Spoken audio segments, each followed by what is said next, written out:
ഞാൻ പുരുഷോത്തമ കമ്മത്ത്. കൊച്ചി നഗരത്തിൻ്റെ ഹൃദയഭാഗത്താണ് ഞാനിപ്പോൾ താമസിക്കുന്നത്. ഇത് നാഗലിംഗ മരം, അതിൽ ഇംഗ്ലീഷിൽ കാനൻ ബോൾ ട്രീ എന്ന് പറയും.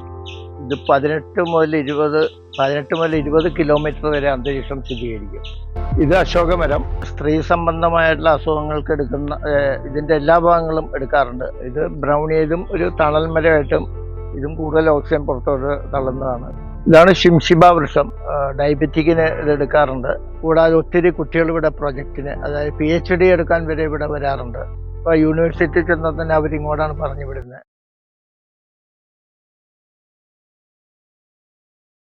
അപ്പോൾ എനിക്ക് വളരെ സന്തോഷമുണ്ട്.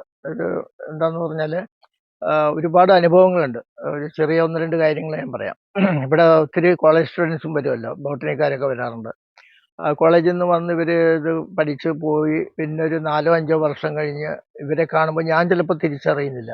അവർ നമ്മളെവിടെയെങ്കിലും ദൂരസ്ഥലങ്ങളിൽ കാണുമ്പോൾ അമ്മേ, എന്നെ ഒരുപാട് സഹായിച്ച കമ്മസാറാണ് നിൽക്കുന്നത്. അപ്പോൾ അത് കേൾക്കുമ്പോൾ നമ്മൾ എന്താ പറയുക, പാൽപ്പായസം കുടിച്ചാലും കൂടുതൽ നമുക്ക് സന്തോഷമാണ്. അപ്പോൾ എവിടെ ചെന്നാലും എന്നെ അറിയുന്ന അല്ലെങ്കിൽ ഞാൻ എന്നെ മനസ്സിലാക്കുന്ന ആളുകളുണ്ടെന്ന് പറഞ്ഞാൽ അത് തന്നെ വലിയൊരു സംഭവമാണ്.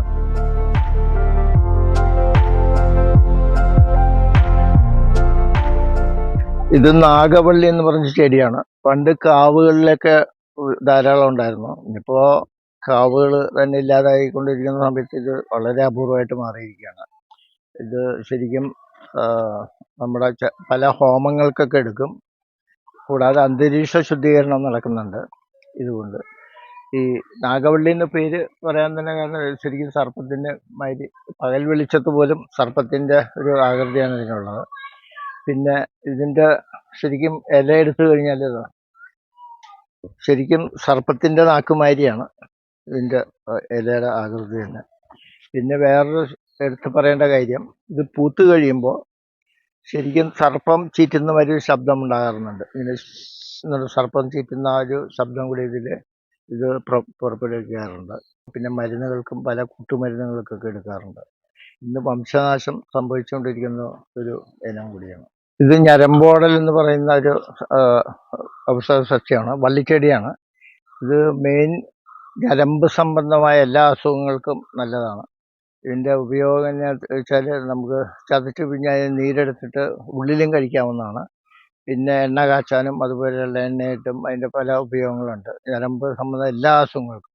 ഇത് ഒറിജിനലാണോ എന്നറിയാൻ വേണ്ടി ഒരു ചെറിയ സൂത്രമുണ്ട്.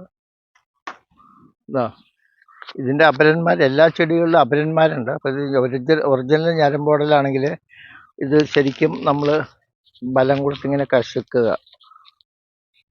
എത്ര ബലം കൊടുത്താലും ഇതിൻ്റെ ഞരമ്പ് പോകത്തില്ല. ബാക്കിയുള്ള ഇലയാണെങ്കിൽ ഇതിനു മുമ്പെല്ലാം പൊടിഞ്ഞു പോകേണ്ടതാണ്. നല്ല ബലം കൊടുത്തിങ്ങനെ തീമ്പി കഴിഞ്ഞാൽ ബാക്കിയുള്ള ഏത് ഇലയാണെങ്കിലും പൊടിഞ്ഞ് പോകും. ഇത് കണ്ടോ, ഇത് തിരുമ്പുന്നതും ഇതിൻ്റെ ഞരമ്പ് മാത്രം ബാക്കി വരും. ഞരമ്പുള്ളിൽ ഇതെല്ലാം ഒന്നും കൂടി കശക്കി കഴിഞ്ഞാൽ ഇതെല്ലാം പോയി ഞരമ്പ് മാത്രം ബാക്കി വരും.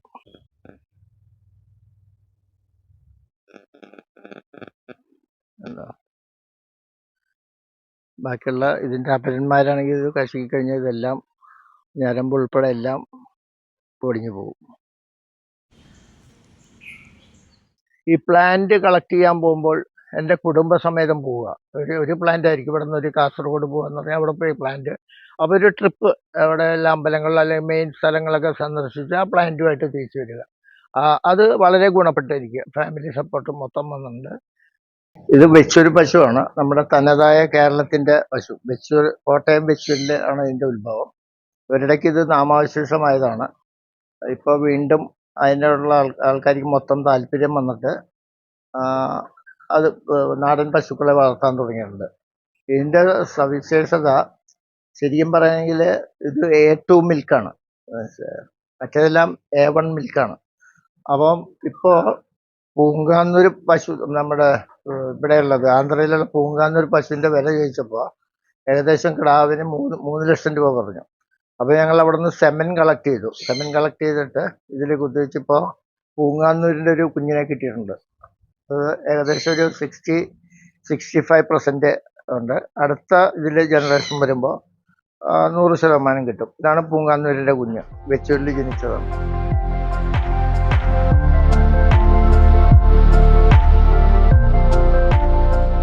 ഇത് നോനിപ്പഴം എന്ന് പറഞ്ഞൊരു വൃക്ഷത്തിന്റെ ഇത് ഫ്ലവറാണ് ഇതിന്റെ കായ ശരിക്കും നമ്മൾ എനർജറ്റിക്, നമ്മൾ ടോണിക്കായിട്ട് ഉപയോഗിക്കാറുണ്ട്. ഭയങ്കര കോസ്റ്റ്ലിയാണ് ഇത്.